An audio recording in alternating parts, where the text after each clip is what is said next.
ନୂଆପଡ଼ା ଜିଲ୍ଲା ଖଡ଼ିଆଳ ବନଖଣ୍ଡ ବିଭାଗ ଅଧୀନସ୍ଥ ସାନମହେଶ୍ୱର ସେକ୍ସନ ହରିପୁର ଗ୍ରାମଠାରେ ଏକ କଲରା ପତରିଆ ବାଘ ଛାଲକୁ ବିକ୍ରି ପାଇଁ ଗ୍ରାହକ ସହମୂଲ୍ୟ ନିର୍ଦ୍ଧାରଣ କରୁଥିବା ବେଳେ ବନ ବିଭାଗ ବିଶେଷ ସୂତ୍ରରୁ ଖବର ପାଇଥିଲେ।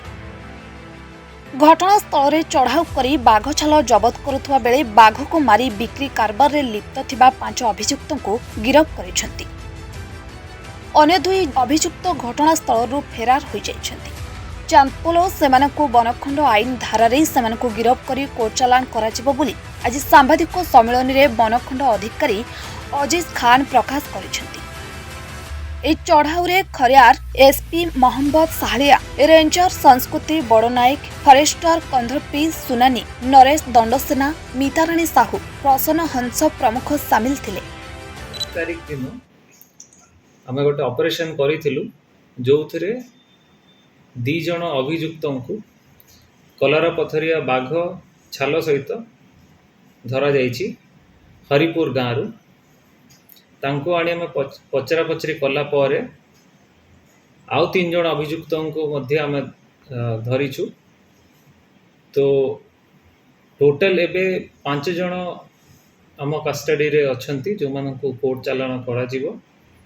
आउ गोटे लेपर्ड स्किन, 2टा बाइक आउ 5टा मोबाइल फोन मध्य आम जबत करिछु।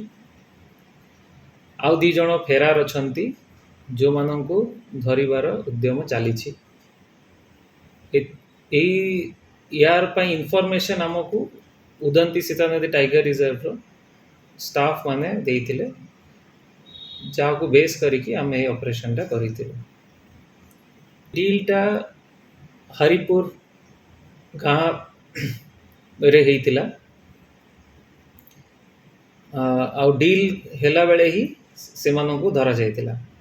रेखटा आगु चलुला कि काना गुडी कला सेईटा आमे बे आउरी खोजा खोजी करूछु।